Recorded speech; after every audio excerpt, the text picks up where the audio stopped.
wintry junk on the roads. As temperatures get colder, that will only turn to hard ice.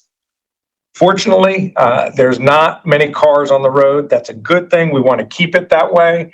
If you're an NFL fan, Conference Championship Sunday, you can cheer on Drake May. If you're not, find that TV series that your friend recommended and maybe you can binge watch. But stay home, stay warm, stay off the roads. The state efforts are hard at work. The state emergency response team is in full force. The North Carolina Department of Transportation crews are busy plowing the roads and applying sand and salt to try to make them have greater traction. We've had 3 brief interstate closures. All of the interstates have now been reopened. The State Highway Patrol is busy clearing the roads. They have removed 339 abandoned cars. They have dealt with over 400 car crashes. Again, please stay off the roads. The North Carolina National Guard has deployed more than 100 force packages. That's groups of anywhere from 4 to a dozen National Guardsmen and women. They are around the state and they are partnering with local governments, providing whatever assistance is required. I want to thank our federal and local partners for their collaboration.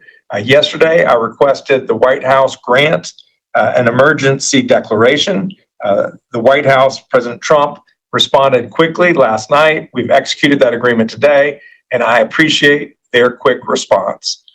Local governments are hard at work making sure that they, of course, they're the closest to their own constituents. They have opened up 50 warming stations across the state, 45 shelters. If you have any need for either warming station, shelter, or other human service, please reach out to your county emergency management, go to their website, check out their social media. As I said earlier, the big concerns remain what they were yesterday. It's power outages and it's road conditions. If your power goes out, make sure you know where your flashlights are. Keep your devices charged at full charge so that if the power goes out, you can have them last as long as possible. Keep your doors and windows closed to keep the warmth in. Wear layers, sleep with multiple blankets. Pay attention to your physical conditions. We don't want people getting frostbite. We do not want hypothermia. If you have loss of feeling or color in your fingers, if there's uncontrolled shivering or disorientation, you should call 911.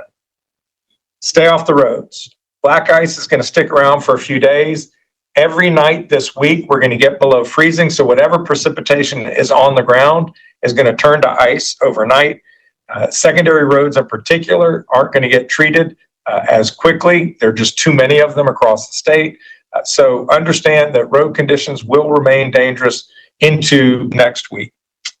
If you have to drive much slower than normal, give much more distance than normal so that you have more time to respond. Do not make sharp turns or a sudden stop.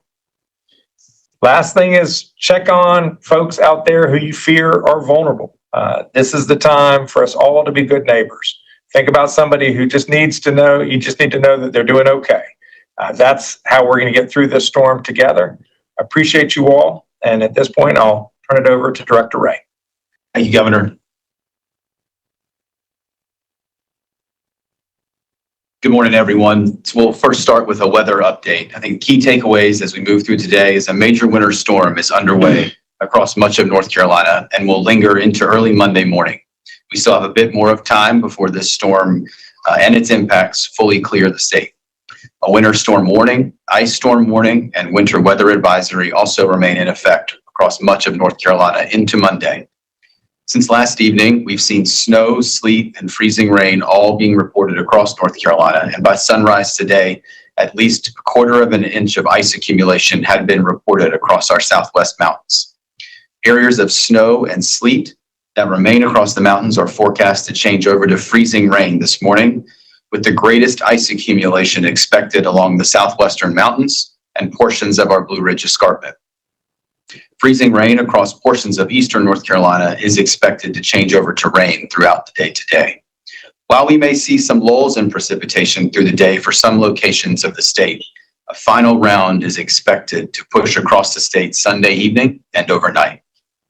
The greatest impact Sunday will continue to be from ice accumulations, where a quarter to half an inch of elevated flat ice accrual remains possible across portions of the mountains, our foothills, and into the Piedmont. Dangerously cold temperatures are forecast through next week, with low temperatures dipping into the single digits to near zero Monday night and into the teens and 20s through the remainder of this week. As the governor said yesterday, the White House approved his request for an emergency declaration. This allows for direct federal assistance to support emergency response, life-saving support, should the state require that level of assistance. There are 55 county emergency operations center activated across the impacted area today, with 72 local states of emergency in place.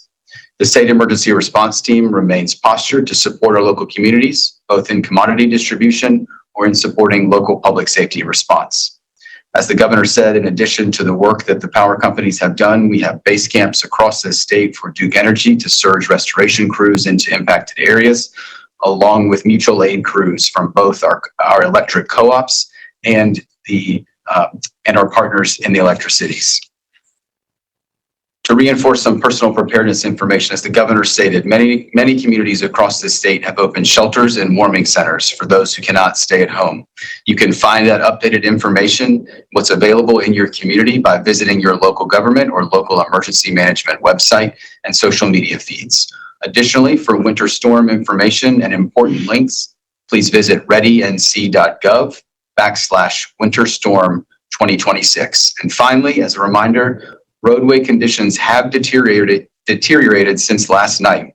They will continue throughout the day today and into the evening. The safest thing remains to stay at home and let our first responders, the State Highway Patrol, and the NCDOT the ability to work safely. Thank you, Governor.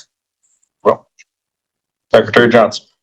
Thank you, Governor. Director Ray. Yes, I want to reiterate, we appreciate everybody's cooperation. It was great to come into the State Transportation Operations Center this morning and see almost no cars on the road other than plows and other DOT equipment they're working to clear the road and spread salt and sand across the state. This is a widespread storm with many roads have been impacted and are dangerous to travel on. We've got 2,500 employees working in storm response right now. They've already spread 32,000 tons of salt. I'm sure that number's changed since I walked in here, and it will continue to grow throughout the day. They've also already put in additional 800,000 gallons of brine on the roads. We've got 1,300 trucks in operation, along with almost 1,000 contractors. So we're working hard to treat. Today we focus largely on interstates and major U.S. routes and 4-lane highways. The secondary routes will take some time. With lingering cold temperatures, it may be days before some of those secondary routes become passable. So I encourage everybody to use extreme caution before they venture out. And also check driveandc.com for the latest road conditions. The ferries, most of the ferries are operational. None of them are impacted by storm. There were some closures this morning due to fog. All rail travel has been canceled. Again, we encourage people to stay at home, stay off the roads, and allow our folks to do their best that they can to clear these interstates and other roads.